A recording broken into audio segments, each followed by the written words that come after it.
बिस्मिल्लाहिर्रहमानिर्रहीम। अस्सलाम वालेकुम माय यूट्यूब फैमिली। उम्मीद है आप सब ठीक ठाक होंगे, खैरियत से होंगे। आज जो है मैं स्ट्रॉबेरी का शेक बनाने लगी थी इफ्तारी में, तो मैं इसकी रेसिपी जो है वो आपके साथ शेयर करूंगी। अच्छा, इधर स्ट्रॉबेरी जो है ना उनको मैंने फ्रीज़ कर लिया था। ये मैंने पहले से ला के रख दी हैं और इनको वॉश करके इनको फ्रीज़ कर दिया। और ये मैं ईज़िली मेरे 1 से 2 माह जो है ना वो गुजर जाते हैं। जब ये ख़त्म होते हैं तो मैं दोबारा जो है ना वो फ्रीज़ कर लेती हूँ इसको लाकर। तो अब इसकी जो रेसिपी है हम उसको जल्दी जल्दी से शुरू करते हैं। तो इसके लिए सबसे पहले चूँकि ये जो है स्ट्रॉबेरी है ये फ्रीज़ है, तो इसको हम कट कर लेंगे ताकि ये जो है शेकर में ना अच्छी तरह से ब्लेंड हो जाए। तो इसकी मैं कटिंग कर लूँगी। एक स्ट्रॉबेरी के दो हम पीस कर लेंगे। ये देखिए कितने इजीली जो है ना ये कट हो रहा है, इतनी इजी तरीके से ये कट हो जाएगा।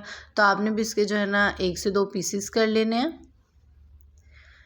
और स्ट्रॉबेरी फ्रीज़ करने का तरीका ये है कि आप इसको लाएं, इसको वॉश करें, अच्छी तरह से धोएं और इसके जो हेड होते हैं, जिसके ऊपर ग्रीन पत्ते होते हैं, इसके उनको रिमूव करें। और जो साफ़ स्ट्रॉबेरीज़ होती हैं ना उनको वो साफ़ कर वॉश कर खुश्क कर तो किसी एयर टाइट डिब्बे में या एयर टाइट जो है पैकेट में ऐड कर इसको फ्रीज़ कर लें।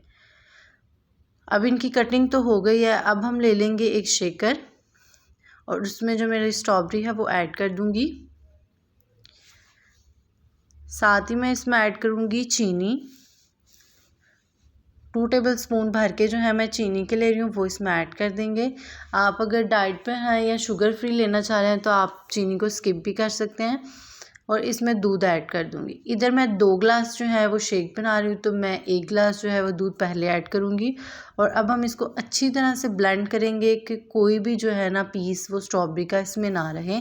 और मैं इसको 1 से 2 मिनट अच्छी तरह से ब्लेंड करूँगी ताकि एक फ्लफ़ी सी इसकी लुक आ जाए, इसके ऊपर झाग सी आ जाए। देखें झाग सी इसकी आ गई है, ब्लेंड हो गया है ये। तो इधर मैं बर्फ़ ऐड नहीं करी बिकॉज़ जो स्ट्रॉबेरी थी वो भी पहले ठंडी थी और फ्रीज़ हुई थी और दूध भी ठंडा था, तो इसलिए मैं इसमें बर्फ़ ऐड नहीं करी। अगर आपको बर्फ़ की ज़रूरत हो तो आप वो इसमें ऐड कर लीजिएगा। तो अब मैं इसको डिश आउट करूँगी। 2 ग्लास मैंने जो है ये शेक बनाया था और 2 ग्लास ही मैं इसमें ऐड कर दूँगी। एक दफ़ा जब आप थोड़ा सा दूध डाल के उसको ब्लेंड करें तो जब अच्छी तरह से ब्लेंड हो जाए देन जो बाकी दूध है वो भी इसमें ऐड करके इसको ब्लेंड कर लीजिएगा। तो देखें बहुत ही मज़ेदार सी जो है ना स्ट्रॉबेरी शेक तैयार है।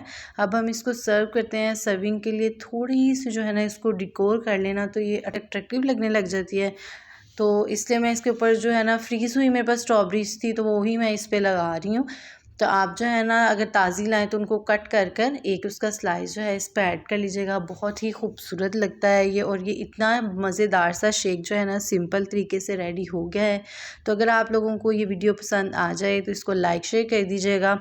मेरे चैनल को सब्सक्राइब करना ना भूलिएगा। बेल आइकन के बटन को भी दबाइएगा। मुझे दुआओं में याद रखिएगा। नेक्स्ट वीडियो तक के लिए अल्लाह हाफ़िज़।